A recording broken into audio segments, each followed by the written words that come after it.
So I was practicing tut the other day, talking to myself, and the stuff I started saying, I was like, oh, I need to say this in English. If you grew up around a bunch of people and you're trying to, tap back into your culture, you want to learn Ebonics, at least to understand it, even if you're not comfortable using it. The solution is not going to Urban Dictionary. The solution is not going to some website where they got all the terms and stuff like that.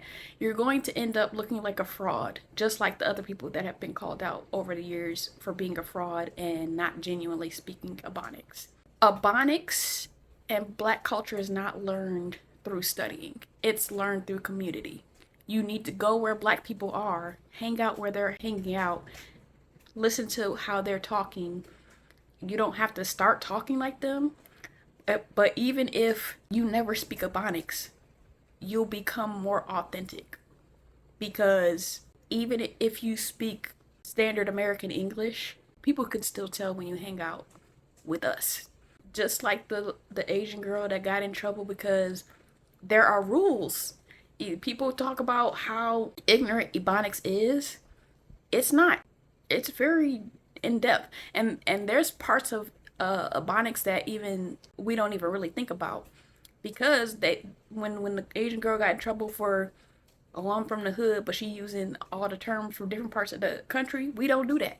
It's an unspoken rule that you use the terms from which you came. There's a bunch of people on TikTok talking about, man, I'm from New York, but when they say this in Memphis, or when they say this in when they say John, or when they say baby, or when they say all this stuff, I wish I could do that.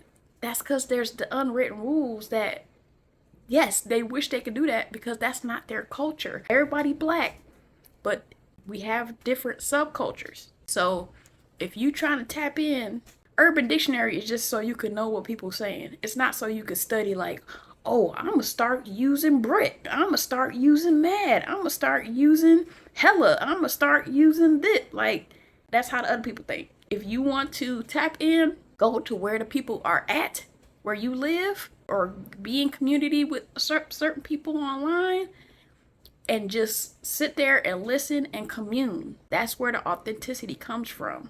That's why we know infiltrators, because we know authenticity. If you've been around it, even if my family make fun of how I grew up or me not being hood, I'm still authentic. I can still get back with them. They'll make fun of me. I'll get back with them because I'm still an Anderson. I'm still from Detroit. Like, I'm still who I am. Even if they make fun of me for it, I've learned, because I used to be one of them people. Oh, dang, they said this and I thought of it the next day or 2 days later. I practice and now I can get back with you in real time because it's authentic. Because I hung around people, and living in New Orleans where them people, their little quips is mastered. There could be a PhD course on how people talk in New Orleans and in the little dozens and all that stuff they do. Masterful. Yes. Authenticity is being in community with other Black people. It is not studying anything that we do, because you will be a fraud.